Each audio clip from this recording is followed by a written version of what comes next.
conceito etimológico de política que talvez nos interesse aqui. E quando a gente fala em política, pela etimologia, vocês vão perceber que é uma etimologia grega que é criada em 2400 anos, no mínimo, antes ainda, 400 anos antes da nossa era.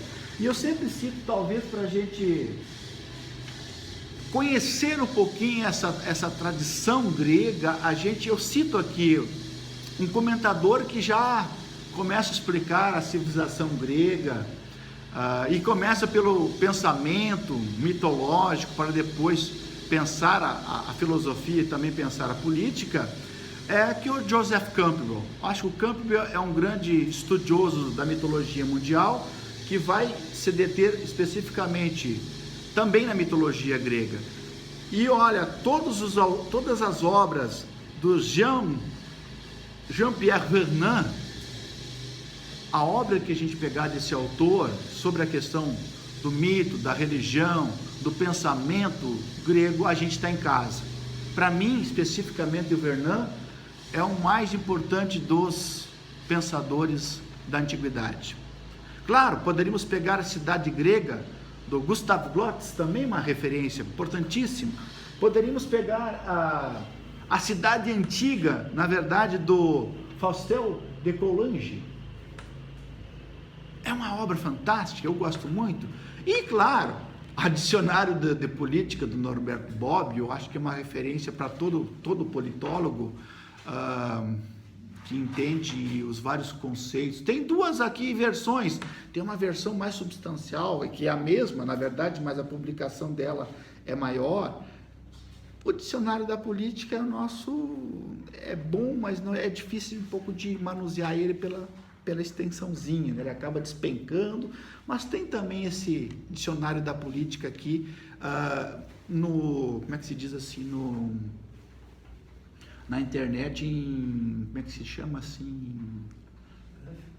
em PDF, mas em domínio público. Domínio público significa que todo mundo pode baixar e pode utilizar o Dicionário do Bobbio, que eu gosto muito do Bobbio. É um excelente, assim, comentador. E, claro, essa obra, a Teoria da Política, do Bobbio também, ele fala mais da filosofia política. Então, também é uma obra que vocês devem ter, claro, ali na mini bibliotequinha de que cada um vai construindo, né, durante a vida.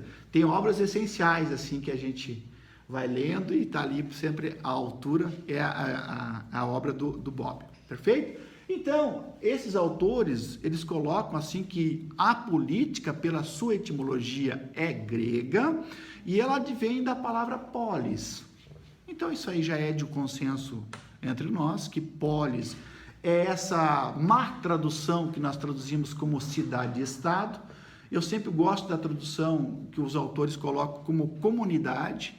Então, essa polis é uma comunidade de pessoas, diz o Faustel de Coulanges, da urbis, né? Urbano também vem de urbis, um certo tipo de comunidade, 100 mil pessoas, e teve até cidades-estados mais importantes, como Atenas e Espartas, que tiveram 180 a 200 mil pessoas, né, vivendo. Esse homem grego, que era no início lá, há 800 anos, essencialmente agrário, e acaba se unificando, formando essas polis. E ali, da polis que formam a política, que é esse bem comum, esse interesse pelos bens de todos, por isso que essa palavra aqui nós temos que anotar. Política, pela etimologia, é sempre a defesa, a preocupação pelo bem público, o bem comum.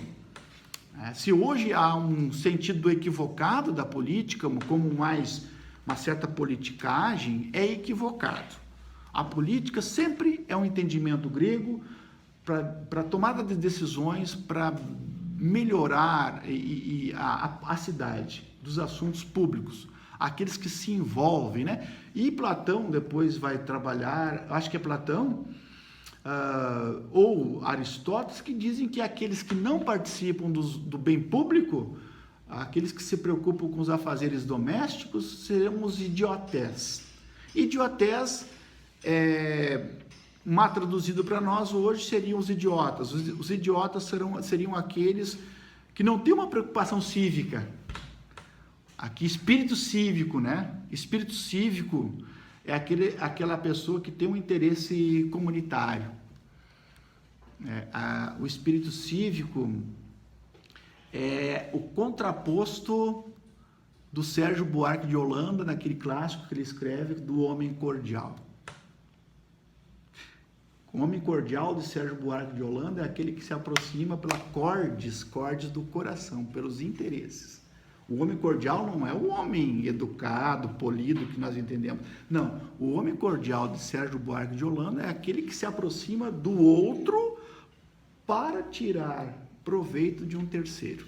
Então, são corporações que se unem para tirar proveito. São empresários que se unem para tirar proveito. E um teórico chamado Banfield chama isso de familismo amoral. Familismo amoral é o contraponto desse espírito cívico.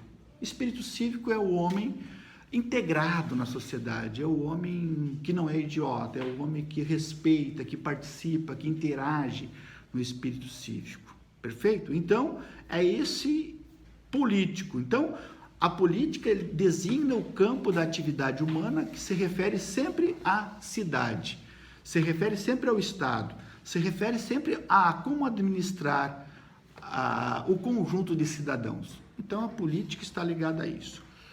Quando Aristóteles definiu o homem como um animal político, é porque, na sua concepção, a própria razão é essencialmente política. Então, eu acho que essa frase é muito conhecida nossa na política, que é uma definição aristotélica, que o homem é, por natureza, um zoon politikon.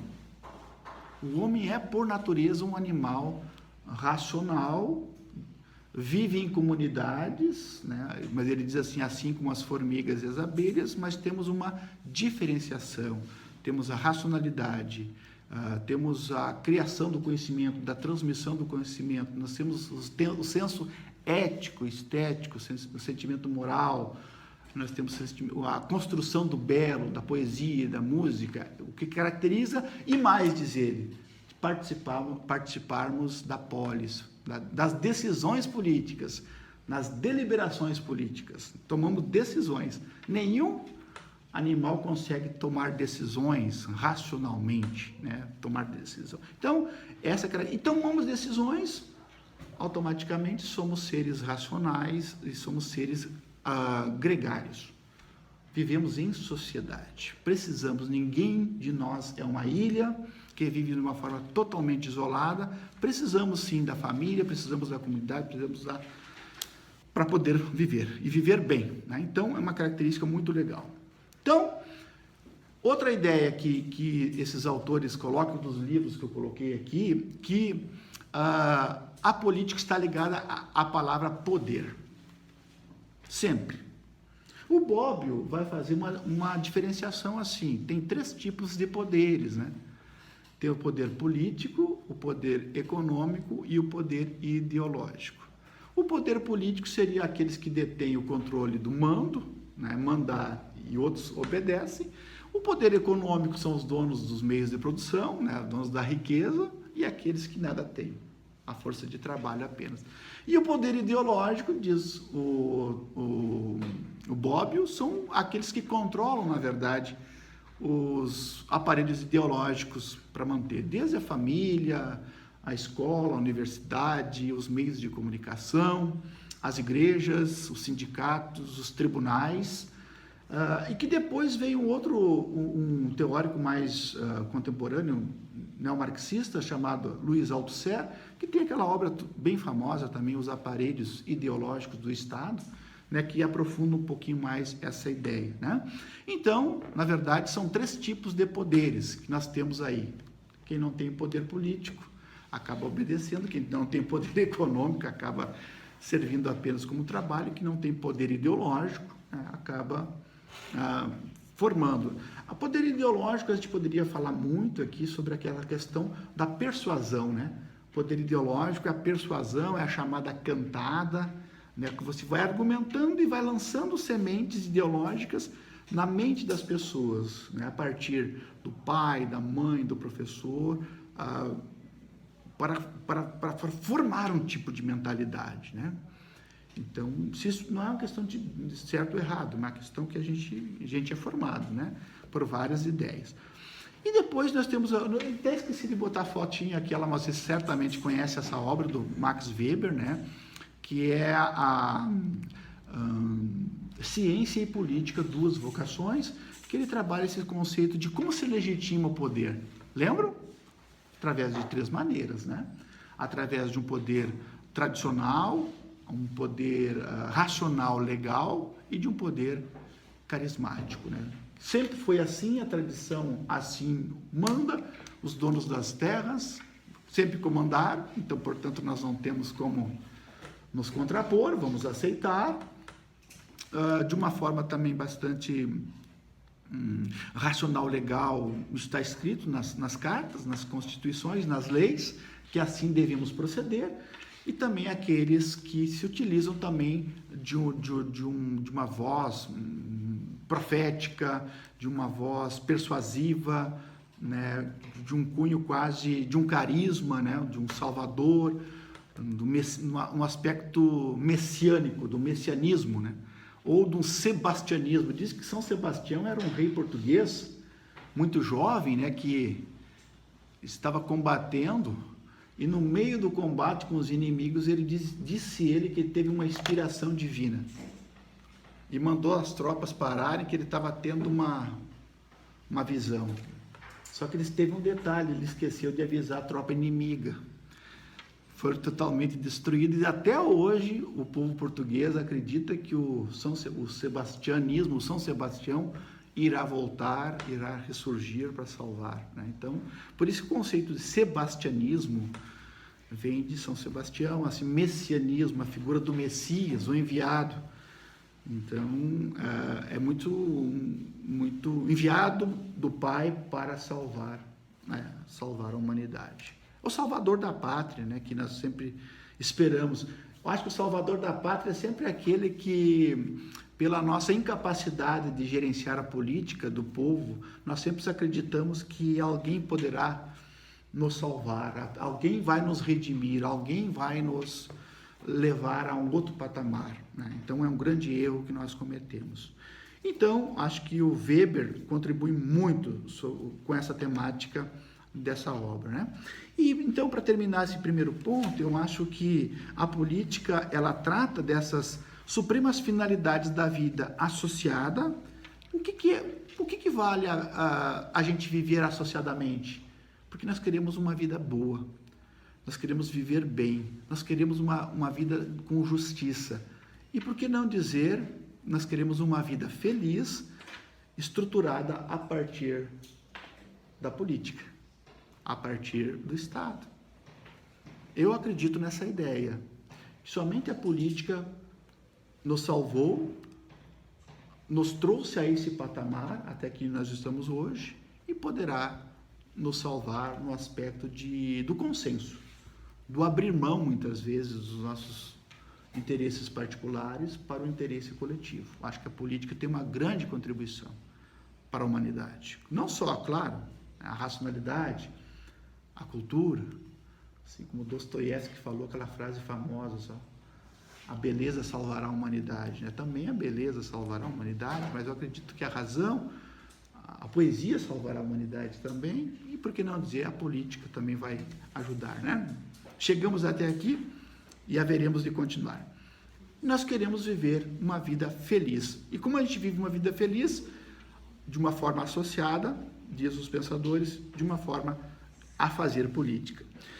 Segundo a formação clássica de Platão, presente em seus textos, e também Aristóteles, a política é uma verdadeira filosofia do homem e das coisas humanas também.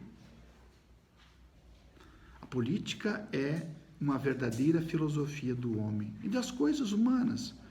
Aristóteles escreveu na Ética Nicômaco, no livro 10, e como tal, observa em si a ética. Aristóteles é bem interessante que ele trata a ética como uma questão particular, da boa conduta do homem bom e belo. E a política como bem público. Então, o aspecto particular e o aspecto público. A política é o homem que cuida do bem público e a ética cuida da questão dos valores da vida mais particulares.